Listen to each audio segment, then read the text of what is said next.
When I started college, I had absolutely no idea how to study properly, how to get straight A's, and also how to maximize my study potential so I could get all the A's on all the quizzes. And this is your behind the scenes guide into how I did that and the tricks that no one wants to tell you in the aesthetic vlogs. Let's get to the title sequence.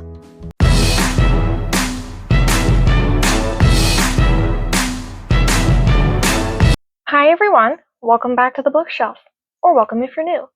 I'm Grace, and I am a sophomore at ASU studying business administration and data analytics. And in all my years of academia, this is my 14th year in a school setting. I really struggled with the concept of how to succeed in college when every example that I had seen was your goal in college is to maximize your social experience. Your goal is to be as social and go on dates and party. And all of that is great, but you're going to wake up one day when you're 22 and you're going to realize that you have no clue where the last 4 years of your life went, and your GPA slowly starts going ding, ding, ding, ding, ding, ding. So we're going to answer some questions that people commonly have about how to study and questions that they have for high school and college, because this is whether you're in middle school, high school, college, there will be advice for everyone. A lot of times when you struggle in school, you struggle with studying, it starts in the beginning of your day. So yes, by the time you get home at 3 or 4 p.m., you're struggling to stay awake, you're drinking another coffee that's going to keep you up until midnight, but you're not actually doing much in your morning to set yourself up for success later in the day. So I always prioritize my morning routine, which means that I wake up a little bit earlier if necessary. And I know nobody likes to do that in college. There's a reason why everyone hates 9 a.m.s. I personally sign up for 9 a.m.s just because that means that I get more time off later on. And because I'm based in the Tempe campus, it's also easier that way to negotiate how far I have to walk and where everything is. So that's how I make sense of that, because a lot of people asked, how do I do, should I just run out the door for class? Should I make sure that every single detail is planned out? You have to strike a chord between balance and burnout, basically. That's what your goal is. You don't want to structure everything to the point where you have so much to do the night before or the morning of that you're exhausted every single morning. But you also don't want to be forgetting things on your way out, forgetting your computer cord. That's a big one. Never forget your computer cord. Forget your earbuds, but not your computer cord. And you forgot your water and your computer cord and your thumb drive. So you want to make sure that you have everything together, but not so much together that it feels stressful. So don't emphasize the tiny details, just focus on the process. Some things that I do are I always pick out my outfit the night before and I just put it on my chair. So when I go to take my shower in the morning, I can just climb out of bed, scoop it up, and go on my way to the shower. I also have simplified my makeup routine a lot to where I can look like I'm wearing a full face of makeup, even though my actual everyday makeup routine usually only takes about 5 minutes. So I don't spend 20 to 25 minutes straightening my hair and doing my makeup, because your goal is to look presentable without overstressing yourself and to be focusing on the day ahead. This is another big one in college, specifically at ASU. They have a lot of vending machines, and I think they probably do in schools everywhere. But in the vending machines, some of them only take cards, some of them don't work if you want to use a card. So I always make sure that I have at least $4 to $5 in cash and ones in my wallet. That way, if I'm between classes and I want a Pop-Tart or a pack of peanuts, I can pick it up in the vending machine no problem without having to walk all the way to the union. When you have that morning routine together and you have all those factors put together on your plate, then you're setting yourself up for success later in the day. So now let's get into when you're at school. If you're a freshman or you're going to be a freshman next year or next semester, there is a system of seating. And in high school, you might have sat in the back and that might not have mattered. However, things are not the same in college. When you're in college, your professor is going to be looking in the first 2 to 3 rows.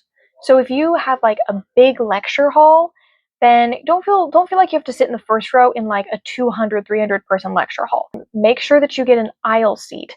That way you're not climbing over people if you're late to class or like on the way there. You don't want that. So make sure to get an aisle seat or close to the aisle. Get there a little bit early so you can get there and get settled. And that'll really help you feel prepared for the class and like you're not rushing. Because when you feel embarrassed, like everyone's looking at you and you're having to climb over people and you're late and you're running behind and you can't find the room, then you're not going to be really focused on the material and you're going to have trouble acclimating yourself to the class setting. We're going to get into the next section, which is how to actually study. Concept of spare time. So in college, you'll have a lot of random moments of spare time. That's like when you're walking to class, when you're getting ready in the morning, when you get back home or back to your dorm or back to your apartment. What do you do in those spare moments? When you're at lunch, when you're waiting in line. And those don't seem like big moments, but if you were to add up all the minutes of those slots of time, you'd have a lot of time that you could use to get something done. So one thing that I like to do is I like to find study podcasts or podcasts about academia, studying, what I'm learning, what subject, whether that's like an audiobook or a podcast. I have Spotify, so that's how I use that platform. But when I'm waiting in line or I'm walking to class, because like if you go to the Tempe campus, there's some long walks in between your classes. So I always do that. Make sure that I have something going in my earbuds for when I'm taking those longer walks. And that also makes it that I'm not just scrolling on TikTok, like every spare moment. Because, some people say that the Gen Zs have an addiction to TikTok and doom scrolling. And I mean, they're not wrong. So part of feeling the confidence of being a better student is knowing that you're making choices that will benefit you later on, like not spending every second doom scrolling or constantly opening your social media to check the notifications. Turn off your social media notifications. They're not doing you any favors. And frankly, I find them annoying because I'm a content creator. I get a lot of notifications, so I had to turn them off. I have my social media in like my work folder on my phone. I'm not looking at it all the time. At school, that's more of like a weekend thing, to be honest. When you are using that spare time, one of the most important things that you can do is go over your Notion page, which not sponsored by the way, but is one of my favorite apps for studying. It's available on desktop and mobile, and I'm going to show you how to use it and also how it works and how to set it up, how mine looks. Basically, one of the biggest questions that I get from my younger audience members is, how do you take notes in class? Because in high school, a lot of people have notebooks or computers, but in college, people are like, well, do I only use computers? This is how my brain works. When it comes to math-based classes, I always take paper notes because you can't really describe a lot of mathematical things in computer-based notes. So I always have paper notes for my math classes. However, when it comes to things like, say, like a media class or like, I don't know, a history class or an English class, maybe taking notes on a computer would be a better idea for you, which is why Notion is helpful, because you basically get to design your own database page and you can put like bullet points. It's way easier than Microsoft Word by a long shot. And where this ties into the spare time thing that we talked about earlier was that because it's available on mobile, it syncs your pages. So you can like review your notes from your computer when you're on your phone. And so when I'm in line, if I have like a quiz or test that day, I'll be looking over my notes from class when I'm in line, but I'm just on my phone. Or I'll be adding things, or I'll be reading over things, or I'll be editing and kind of changing things around and adding colors and fonts, because you want to make it visually appealing, because that makes studying more fun and it makes it seem less like a begrudging chore. We have some niche study tips, which is flashcards. a lot of people don't think that that's important to use except like the night before an exam. So suddenly the night before their exam, they'll be pulling out the flashcards and like rushing through them and trying to make sure that they have them all there. But I start using flashcards way earlier in the semester, like more towards August and September, because not only are they fun to make, but the goal, your actions reflect your mindset and your mindset reflects your actions, basically. So if you don't feel confident as a student and you're not signaling to your brain certain things to think, then your actions aren't going to reflect it. And if your actions don't reflect it, then your mindset won't reflect it because it's looking at your actions. So it's a vicious cycle. And the reason why so many people say, like, make sure your notes are aesthetic and make fun playlists to listen to, like, all of that seems like kind of TikTok girly advice, but it actually is proven to be true because when you romanticize something or when you make something seem more fun, your brain starts to explore it as through more curiosity instead of boredom. Study in the quiet zone of the library. So my library is huge, and there are always some more rowdy zones, specifically where fraternity guys tend to populate. But there's usually some quiet zones in the library where it's like only silence. Like if you have an allergy attack and you start sneezing, you're gonna have to leave. You want to find those zones to study in because it really motivates you, because those are the people that are really like locked in, like they have a quiz tomorrow and they need to study. I find music too distracting and I start vibing instead of studying, but lo-fi music is boring to me.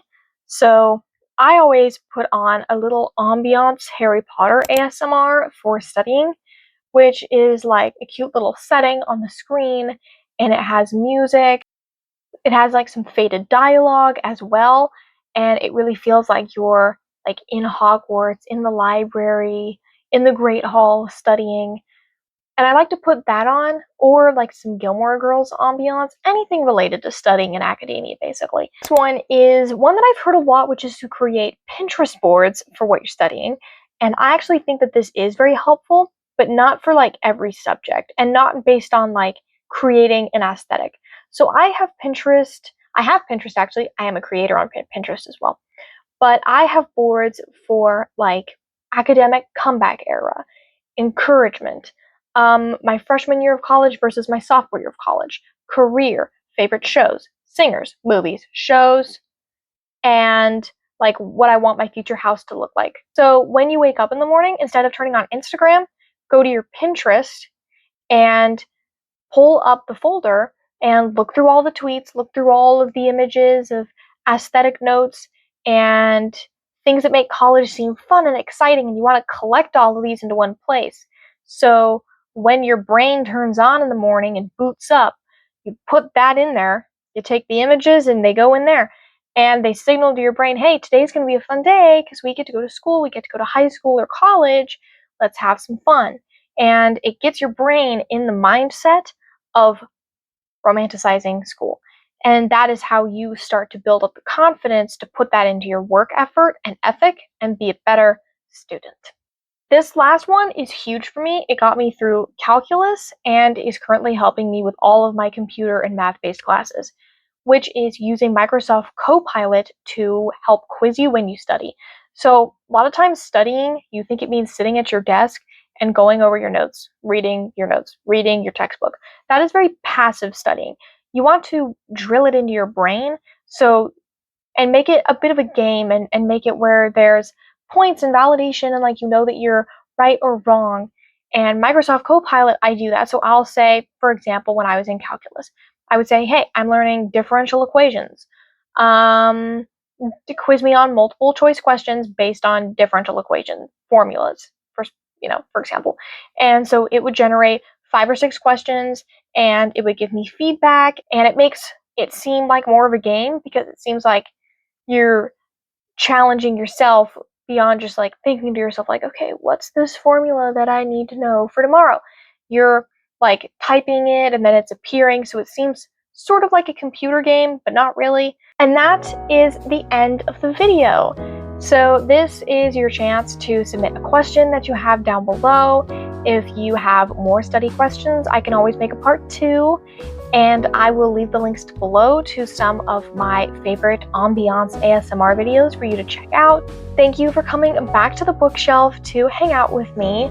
I'm Grace, and if you'd like to subscribe and check out my social media, I post mostly book content, but I also sprinkle a lot of other fun things in there, so you never know what you're going to get on any given day from me. And thank you so much for watching, and I will see you next time. Bye!